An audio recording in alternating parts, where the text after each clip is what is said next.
ልጄ በትክክል እያደገ ነው? የብዙ ወላጆች ጥያቄ ነው። ከመጀመሪያው ልጄ ሁለተኛው ልጄ በጣም ፈጠነ ወይንም ደግሞ በጣም ዘገየ። ሴቷ ልጄ ከወንዱስ በጣም ፈጥና ነው ያደገች። 6 ወር ሞልቶታል ግን ምንም አይገለበጥም። ይሄ ልጅ 10 ወሩ አይደለም እንዴ? እንዴት እስካሁን ዳዳ አይልም? ወይንም ደግሞ እንዴት በ8 ወሩ እስካሁን አይቀመጥም? እንደዚህ አይነት ነገሮችን መስማት የተለመደ። በዚህ ቪዲዮ መሰረታዊ በምንላቸው እድሜዎች ከጨቅላ ህጻናት ጀምሮ በ2 ወር፣ በ6 ወር፣ በ9 ወር፣ በአመት፣ በ2 አመት፣ በ3 አመት እስከ 5 አመት ድረስ ልጆች በአጠቃላይ የሚያሳዩትን የእድገት ደረጃ የምነግራቸው ሲሆን ከዛ በተጨማሪ ደግሞ ምን ካላሳዩ ነው ወይንም ደግሞ የትኛው የእድገት ደረጃ ላይ ካልደረሱ ነው ስጋት የሚሆነው የሚለውንም የእያንዳንዱን የእድሜ ክልል የምነግራቸው ይሆናል። አንዳንድ ልጆች የእድገት ደረጃ ይዘላሉ። የኔ ልጅ እኮ ዳዴ ሳይል ነው የሮጠው፣ ይህስ ኖርማል ነው ወይ የሚለውንም የምነግራቸው ይሆናል። ልጆች ያሏችሁ ወላጆች እነዚህን ልጆቻችሁ ላይ በዛውም እስቲ ቼክ አድርጉ። አብራችሁን ቆዩ።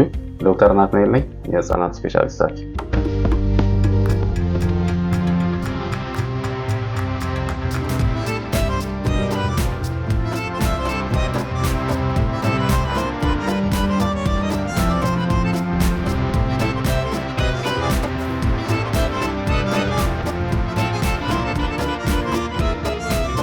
ምንም እንኳን እድገት በተወሰነም ቢሆን እንደየልጁ ቢለያይም ነገር ግን መሰረታዊ የምንላቸው በተለያዩ ወራት እንዲሁም አመታት ልጆች መድረስ ያለባቸው የእድገት ደረጃ የምንለው አለ።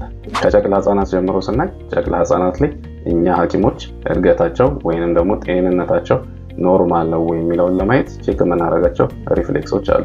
አንደኛው እዚህ ቪዲዮ ላይ የምታዩት ሞሮ ሪፍሌክስ ይባላል። ብዙ ጊዜ በነገራችን ላይ ይህንን ሪፍሌክስ እንሰራ ወላጆች በጣም ነው የሚጨነቁት። ነገር ግን ይህ የልጆችን መሰረታዊ ጤና ለማወቅ በጣም ወሳኝ የሆነ ሪፍሌክስ ነው። ከተወለዱ ቀን ጀምሮ ቼክ የምናደርገው ሪፍሌክስ ሲሆን ሞሮ ይባላል። ይህንን በትክክል እንደምታዩት ቪዲዮ ላይ የሚያደርጉ ከሆነ ጨቅላ ህጻናት አንድ የጤንነታቸውን ምልክት ማሳያ ነው። ሞሮ ከሚባለው በመቀጠል ደግሞ ሰክሊንግ ሪፍሌክስ እንለዋለን። ብዙ ጊዜ አስተውላችሁ ከሆነ ጨቅላ ህጻናት አፋቸው ውስጥ ጣት የሆነ ነገር ስታደርጉ ቀጥታ ወደ መጥባት ነው የሚሄዱት። ስለዚህ ያም አንድ የጤንነታቸው መገለጫ ነው። ከዛ በመቀጠል ብዙዎቻችሁ የምታውቁት ለጨቅላ ህጻን ጣታቸውን እስቲ ስጡ፣ ጭምድድ ነው አይደለም ያደርጓችሁ።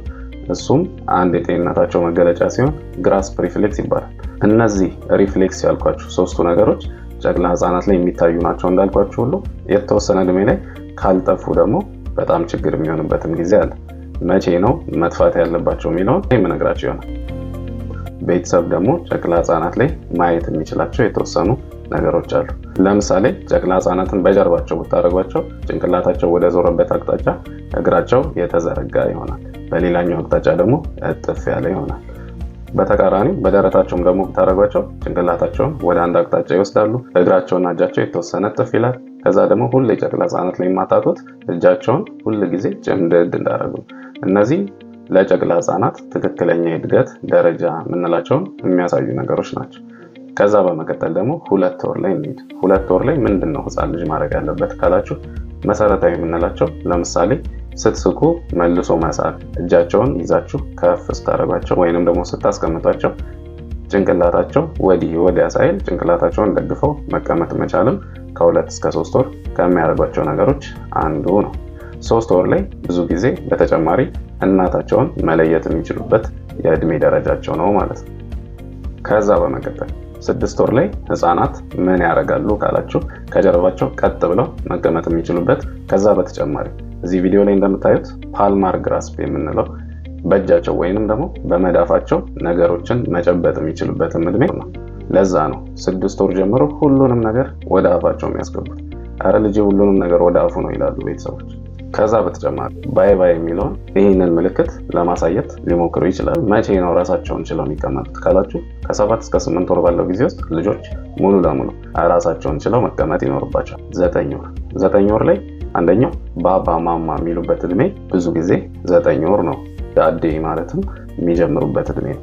ከዛ በተጨማሪ እቃዎችን ለማንሳት አውራ ጣትና ሌባ ጣት የምንለውን ጣቶች ተጠቅመው ልክ እንደዚህ እቃ ማንሳት የሚችሉበት እድሜ ነው።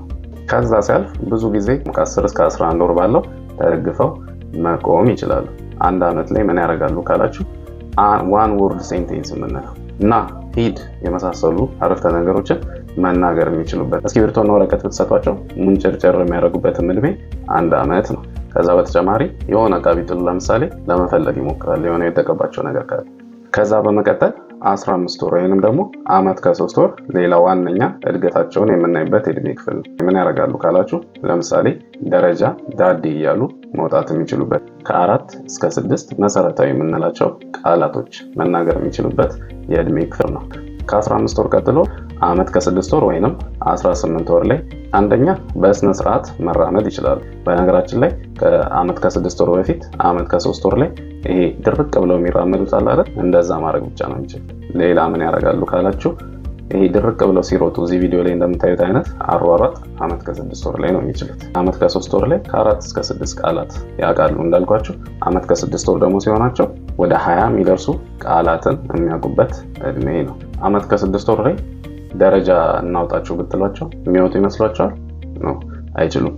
ነገር ግን ደረጃ መውጣት የሚችሉት አንድ እጃቸውን ይዛቸዋቸው ከዛ አንድ እግራቸውን ያሳርፋሉ፣ ያኛውን እግራቸውን ያነጣሉ። እንደዛ እያደረጉ ማውጣት የሚችሉበት እድሜ ዓመት ከ6 ወር ነው።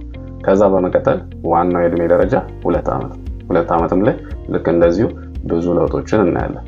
የመጀመሪያው 2 ቃላት መናገር የሚችሉበት ወይንም ደግሞ በ2 ቃላት የተመሰረተ አረፍተ ነገር እማ ነይ፣ አባ ሂድ፣ እንደዚህ አይነት አረፍተ ነገሮችን ብዙ ልጆች ይችላሉ። እስክሪብቶና ወረቀት ብትሰጧቸው መስመር ይሰሩላቸዋል። ዓመት ከ6 ወር ላይ ምን ብለናል? ድርቅ ብለው ይሮጣሉ ብለናል አይደል? 2 ዓመት ላይ ግን በስነ ስርዓት መሮጥ ያለባቸው 20 የነበሩ የቃላት ጥርቅሞቻቸው እስከ 50 ቃላት መናገር የሚችሉበት የእድሜ ክልል ነው። ከዛ 3 ዓመት ላይ ምንም ያደርጉ ይመስላችኋል? ለምሳሌ ትራያንግል ሰርታችሁ ሳሉ ብትሉ 3 ዓመት ላይ የሚሰሩ ይመስላችኋል? አይሰሩም። 3 ዓመት ላይ ከትራያንግል ይልቅ ልክ 2 ዓመት ላይ መስመር ይሰራሉ እንዳለው 3 ዓመት ላይ ክብ ስሩን ብትሏቸውና ብታሳያቸው በደንብ መስራት ይችላሉ። 3 ወርድ ሴንቴንስ የምንለው አባዬ እዚህ ና 3 ቃል አይደል? እንደዚህ አይነት ቃላቶችን መናገር ይጀምራሉ። ሙሉ ስም፣ እድሜ፣ ጾታ 3 ዓመት ላይ ብዙ ጊዜ መናገር ይችላሉ። ሌላ እንግዲህ ብዙ ጊዜ ውጭ ሀገር ትራይሳይክል ስለሚገዙ እኛም ሀገር የሚገዛ ቤተሰብ አለ። ትራይሳይክል ማለት ባለ 3 ጎማ ሳይክሎች ናቸው። እነሱን መንዳት የሚችሉበትም እድሜ 3 ዓመት ነው። ስለዚህ የ2 ዓመት ልጅ ትራይሳይክል አምጥታችሁ እንዳለን እያላችሁ መታገል የለባችሁ። ወጪውን ለመቆጠብ ቀድማችሁ ካልገዛችሁ በስተቀር 3 ዓመት እስኪሆኑ መጠበቅ ይሞከራል። ከዛ 4 ዓመት ላይ ከደረጃ ብንጀምረው ነው ወደ ላይም ወደ ታችም ደረጃ ያለምንም ችግር መውጣት የሚችሉበት። 3 ዓመት ላይ በአንድ እግራችሁ ቆሙ ብትሏቸው ምን ያደርጋሉ? የተወሰነ ደቂቃ ይቆማሉ፣ ይንገዳገዱና ያወርዱታል።